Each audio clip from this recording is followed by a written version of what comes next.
కట్నములు, ఖర్చులు, గిఫ్ట్లు. గిఫ్ట్లు. యాహ్! అమ్మాయి ఒక ఆయన అనడం విన్నా నేను. "ఏం మా వాడు గాలికి పెరిగాడా? మీరేమి ఇయ్యరా?" అనంటే, "మరి అమ్మాయి గాలికి పెరిగిందా?" అని అడిగా నేను.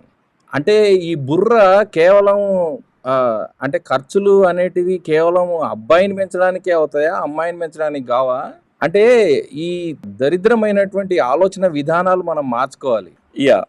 సో, సురేష్ గారు చెప్పండి ఖర్చులు.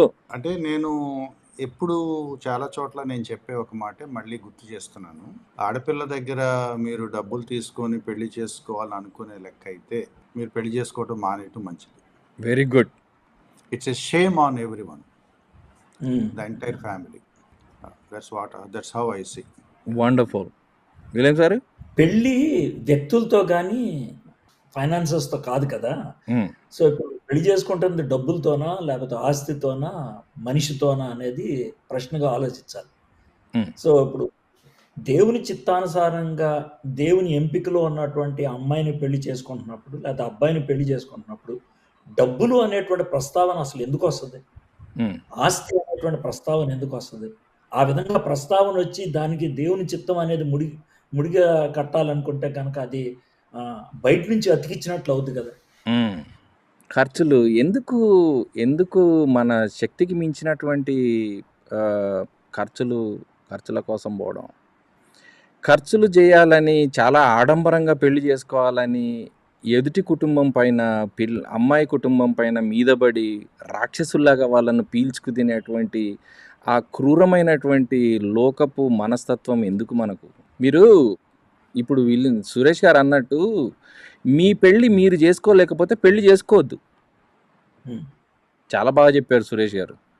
మీ పెళ్ళి మీరు చేసుకోలేకపోతే పెళ్లి చేసుకోవద్దు. అలాగంటే ఆడపిల్ల కూడా ఆమె పెళ్లి చేసుకుంటుంది కదా అన్న వండర్ఫుల్. దానికి ఒక ఫార్ములా ఉంటుంది. ఆ పెళ్లిలో పెట్టే ఖర్చులు ఏమంటారు, పోకడలకు పోకుండా, అనవసరమైన ఎచ్చులకు పోకుండా, చూపించుకోవడం కోసం మనుషులందరి ముందు ఎంత ఘనంగా జరిగింది పెళ్ళి అని చెప్పుకునే ఈ మైండ్ సెట్లో నుండి మనం బయటికి రావాలి. దయచేసి యవనస్తులు మారాలి. తల్లిదండ్రులు కాదు మారేది ఇక్కడ, యవనస్తులు మారాలి. You should have a standard of your own life according to the word of God. Yeah Williams గారు?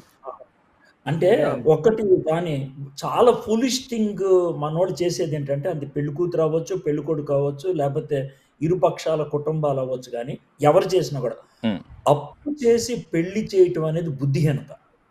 Single statement. ఎగ్జాక్ట్లీ. అప్పు చేసి పెళ్లి చేయటం అనేది బుద్ధిహీనత, మూర్ఖత్వం. ఎగ్జాక్ట్లీ.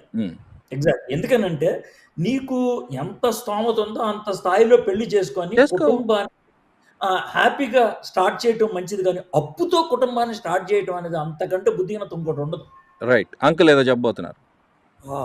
John, thank you.